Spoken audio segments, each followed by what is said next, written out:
Hey, I'm Al Cornwell. Thanks very much for joining me. We have spent the last couple of days up here in Vancouver, British Columbia. We were shooting video at the Cambridge House Investment Conference Sunday and Monday, and when we are in our studios today, kind of updating you on a couple of our sponsor companies, one of the companies being Caza Gold. Caza Gold is run by a gentleman, by the PhD geologist, I have to say, by the name of Greg Myers. Greg is a really, really good guy. This company is active in both Nicaragua and in Mexico. And I have to tell you something in the interest of full disclosure. Big Al did buy stock in this company a while back, actually on the initial public offering, and I'm very, very glad I did. So for gosh sakes, don't construe this as investment advice, because it's not. I'm just telling you what I have done in the past. And this is a company that is a sponsor on our website. If you want more information, click on their banner. It's a really interesting situation. Greg, we talked on the air in terms of radio about what's going on with Caza in Nicaragua and Mexico over the weekend. Do us a favor, if you would, and first of all, start out, kind of give an overview of the company, talking about your assets in both those countries. Okay, well, we've just kind of become public in the last few weeks. And our projects, we have 2 projects we'll be pursuing in Mexico with a drilling program starting next month. That project is the Santiago project, a series of high-grade veins that we'll be testing and extending as much as possible. It's been in the same family for 100 years, never had any exploration. So it's a kind of a unique opportunity to... What did the family do with that for 100 years? Well, they'd go up, they had small workings on the high-grade veins, and they'd go in and mine a little gold when they got hungry. Yeah. And they're small little adits. They go 25 meters is a deep one.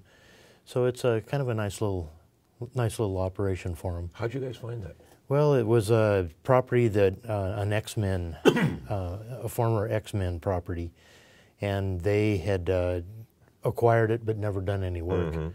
So it was a chance for us to get in and do something with this family and try and work something out with them. So it's and so you guys have drill rigs going down there. No, actually, if I'm not mistaken, the work so far has been basically surface sampling, and then you're going to go in with some rigs, correct? That's right. We've been surface sampling, have a couple crews down there right now, and they have been for 2 months. And we're going to start drilling probably around the end of February. Right now we're building drill roads to get into the area. Let's go south a little bit to Nicaragua. How did you guys get interested down there? Well, I have a friend that I've worked with for 25 years. He worked for me at Phelps Dodge and a couple other areas. And he came to me beginning of December and said he had just identified a very, very interesting target I should take a look at. So I hopped on the plane. Hopped on an airplane, right? Flew down and looked, and I got out to the property. I had some maps, and you know, you have an 8.5 by 11 page, and you look at it and say, well, I'll walk around here. Sure. And I got there, and I stood there and looked up at the mountain we had to climb, and I was amazed at what I saw. It was just absolutely huge.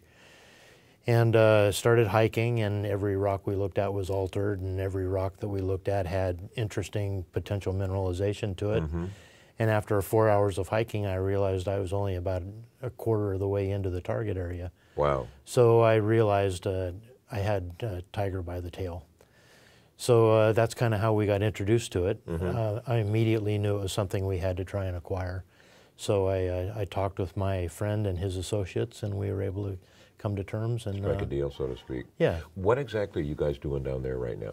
We have several geologists on site doing surface mapping and sampling, trying to further define the geochemical anomaly. Previous sampling, there had been about 2,000 samples taken in the past, and they were only on ridge tops. So it was kind of a limited sampling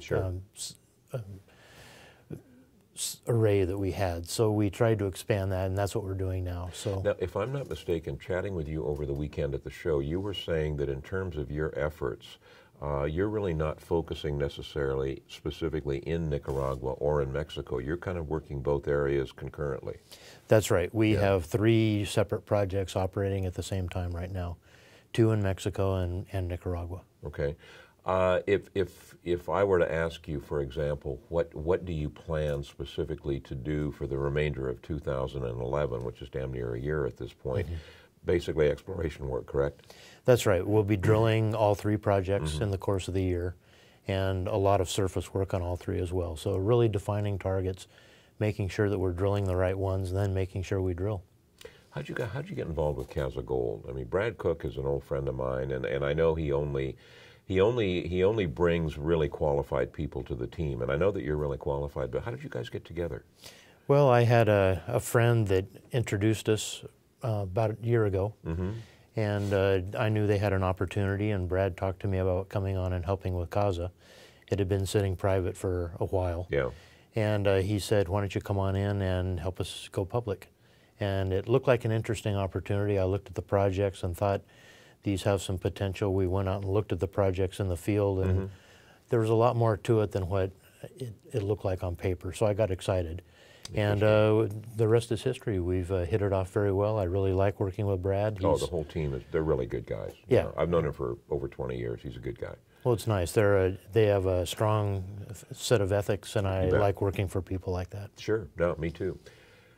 Caza Gold.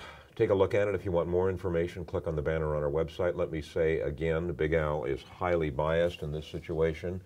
We have bought stock in the company. We're glad that we did. And so remember, I'm not a registered investment advisor, so don't construe this as being investment advice, because I'm not telling you to buy anything or sell anything. What I'm telling you is this is an opportunity that I seized upon. If you want to examine it, take a look and see if you don't agree with me, just click on their banner. Greg, always a pleasure, buddy. Thank you. Great, thank you.